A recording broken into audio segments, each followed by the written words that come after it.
Do you see yourself as a starter? I know Coach Miller talked about possibly being a timeshare arrangement, kind of like a little bit similar to last year, but maybe, even at 50-50, it could be anything, you being the starter, JJ. I mean, how do you see the competition playing out? Do you see it as a competition?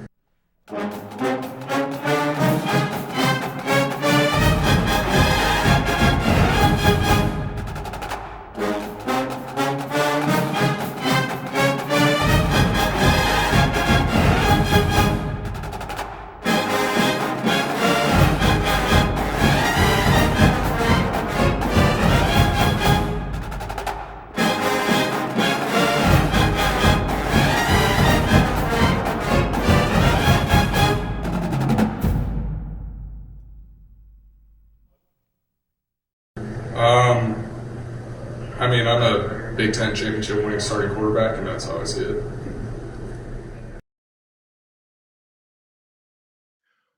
Welcome back to Big Discussions 76 Sports. My name is Dr. Anwar Youssef Dunbar.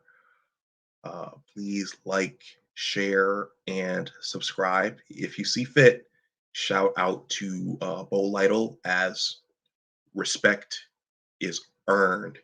If you want to support the channel in the myriad of ways that I've described up to this point, whether it's making a donation or joining the Big Words LLC Newsletter, that information is below in the description box.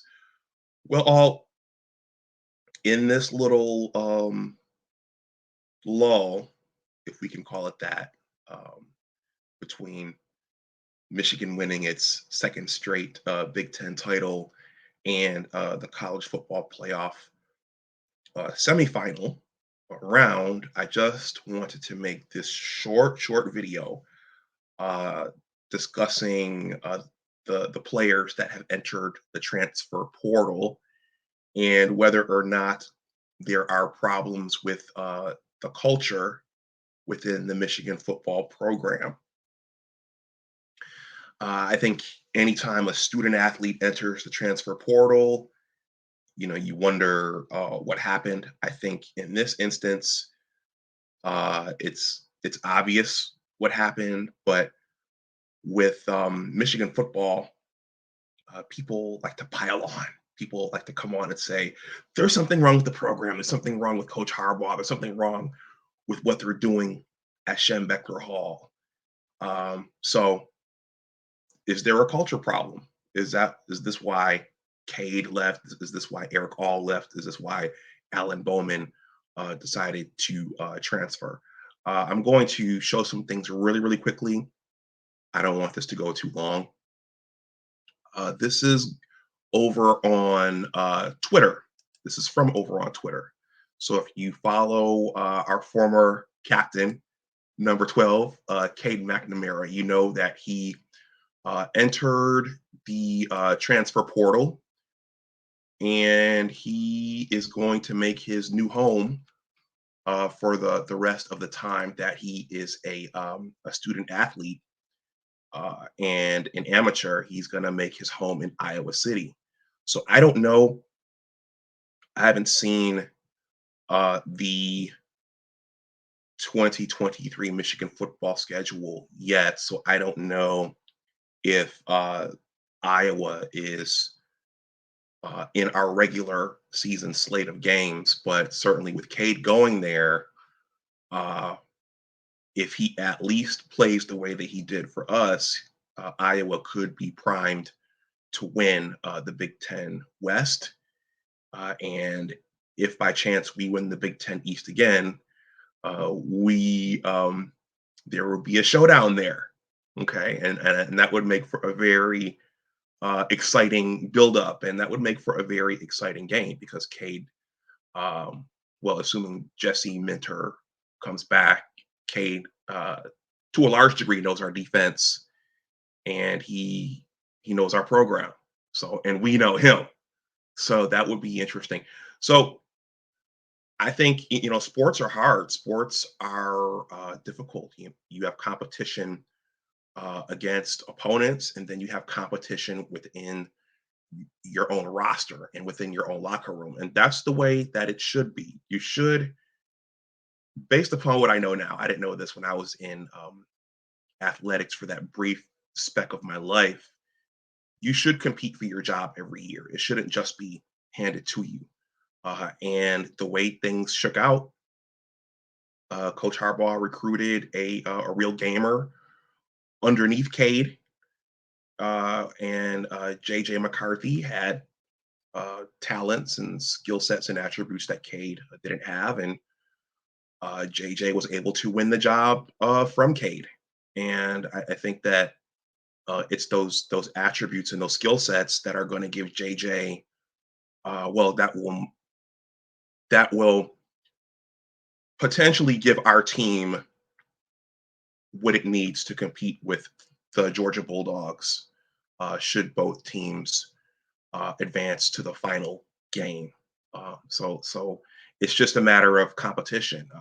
Cade was beat out.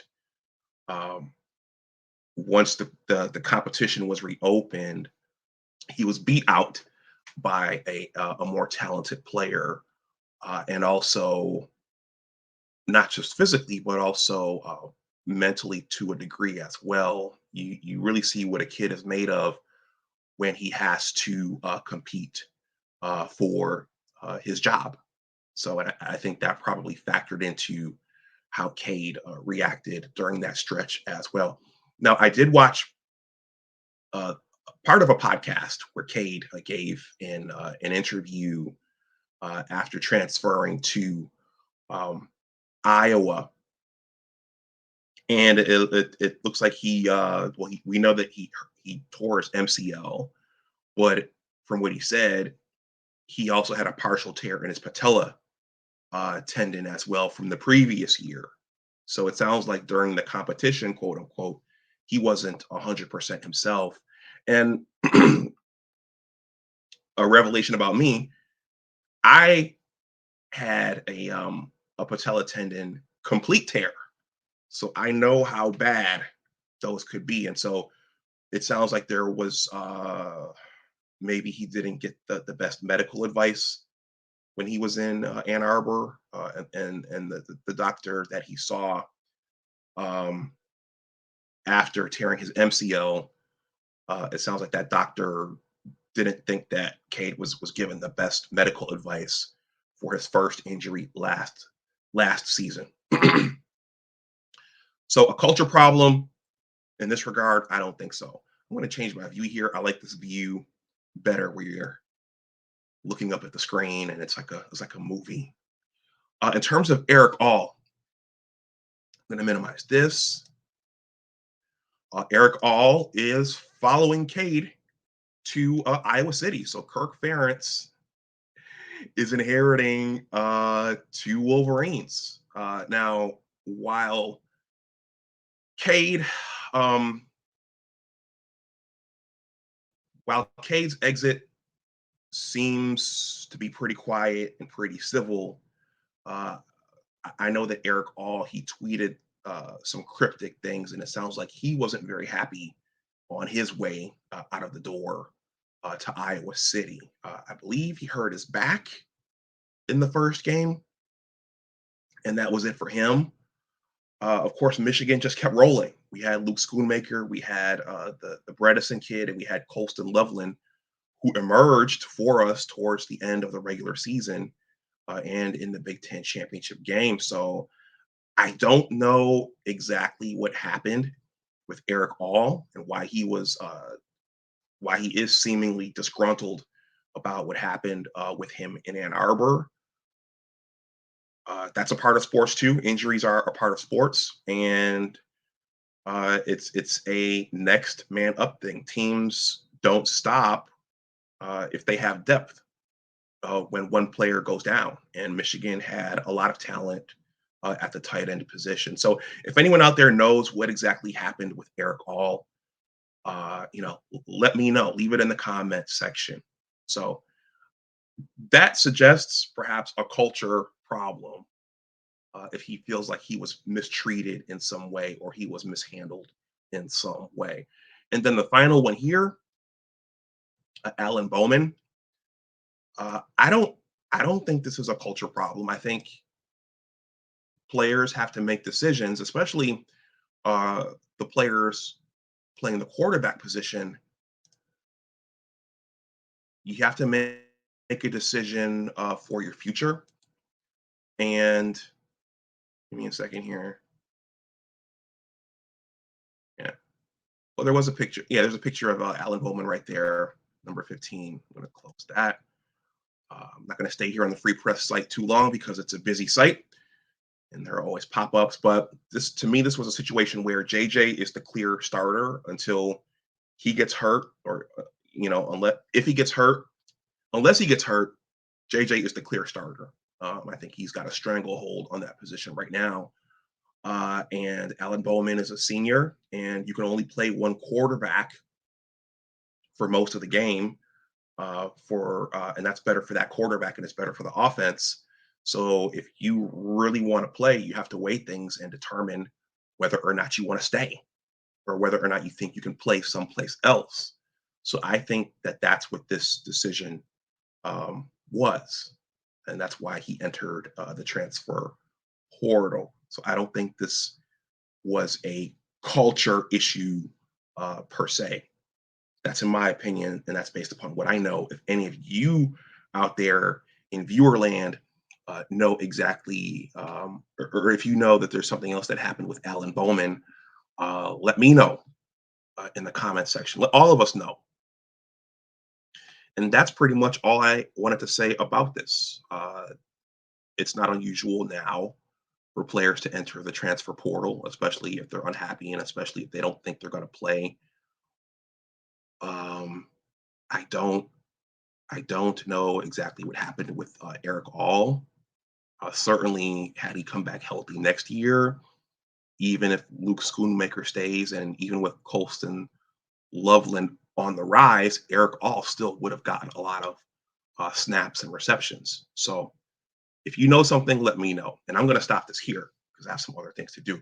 But thank you all for watching. If you see fit, shout out to Bo Lytle. Respect is earned. Please like, share, and subscribe. And once again, if you want to support the channel in the ways that I've described, all that information is below in the description box. So go blue. And as always, remember that your attitude determines your altitude. And always try to do your best. Take care, everyone, and I will talk to you again soon. Bye-bye. I'm a Big Ten championship winning starting quarterback, and that's how I see it.